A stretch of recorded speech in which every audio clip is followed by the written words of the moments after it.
How to avoid getting trademark scammed. If you have filed a trademark application, you want to make sure you watch this video because you don't want to get scammed by somebody who's either calling you or sending you a letter to let you know that you owe them money.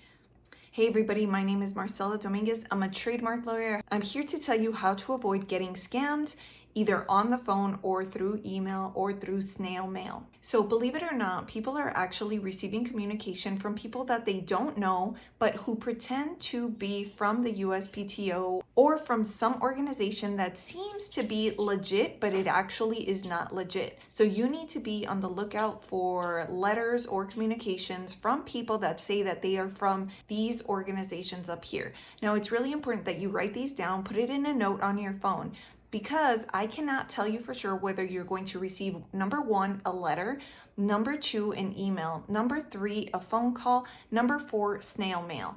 It's really important that you match up these entities that I'm about to list with the actual communication that you receive. But, if you happen to lose this note, you misplace it, you forget where in your notes it is, or it's at the bottom of your notes and you can't retrieve it when you most need it.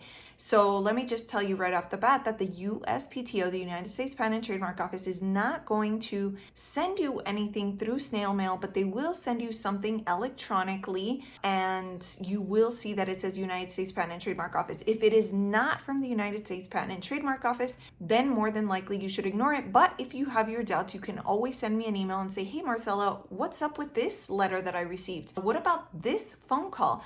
Are these legit, Marcella? Should I ignore them, or should I actually pay what is stated on this letter, invoice, communication from this person or from this entity? I will always try and help you out, but again, you can always refer to this video. Now, these are some of the entities that even I have received a letter from telling me that I owe them money.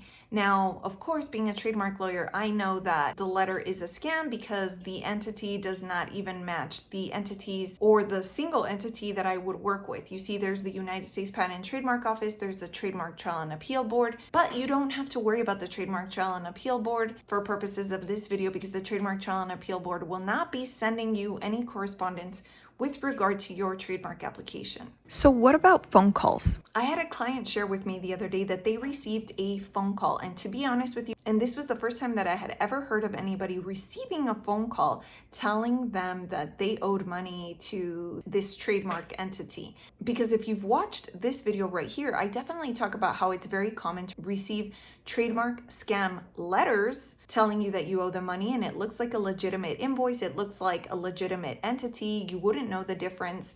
Sometimes it is from a foreign country, and so that is the tip off in and of itself that it is a scam. But a phone call, sometimes when you get a phone call from an entity, you might think, could this really be legit? How do I identify where they're actually calling from? How do I know if this is actually a scam or if it's actually legitimate? So my client was smart and she very affirmatively said, I am not paying you any money. I'm going to talk to my attorney about this. And of course, they tried to turn the conversation around and say that they are legitimate and that money is in fact owed and that she can go onto the website and view it herself. Well, if you go onto the United States Patent and Trademark Office website, you can see the history of your trademark application. And nowhere in that history is it going to say that you owe anybody any money. If we go to the TSDR website right now, which is the Trademark Document Retrieval System, you will be able to see the history that I'm talking about right there. You can play with it on your own time, and you will also see on your own time that there is no invoice of any sort on there. So what ended up happening on that call with my client? Well, that person ended up becoming so frustrated that my client was saying she had to speak to her attorney and that she wasn't going to pay any money, that the caller became so frustrated and angry and flustered that they couldn't keep it in anymore. In the process of becoming so flustered, it was obvious that nobody from the USPTO would call you and be so unprofessional. I'm sure people at the USPTO might get frustrated, but they will never ever call you demanding money and then get frustrated when you ask them questions, at least not to the level that this scam caller did.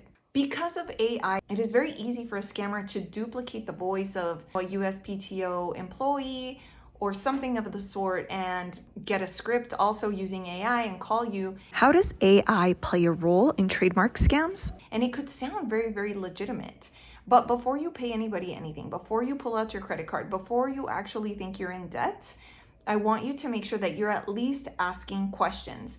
Ask questions, where are you calling me from? How did you become aware of my trademark application? Why am I having to pay these extra fees? What is your role in my trademark application? Who are you? Who do you work for? What is the name of your agency? Where's your agency based? Where's your business based?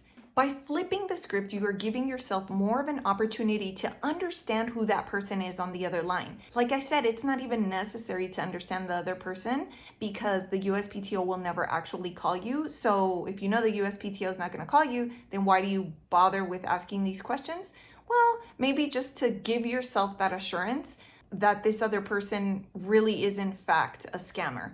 So if you watch this video and you start to realize that they're starting to get flustered or upset with your questions and they don't really want to stay on the line with you, they're just trying to get you to put in your credit card information, then it might be more apparent to you that they are in fact scammers. But I wouldn't try to stay on the phone with them too long if I were you. I would honestly just say, please contact my attorney, or I would simply just hang up the phone because like I already said many times in this video, the USPTO will never call you and they will never send you a snail mail letter demanding payment. So the truth of the matter is that if you filed a trademark application, your payment was due upon filing. So if you never paid the fees, then your application isn't going to move forward.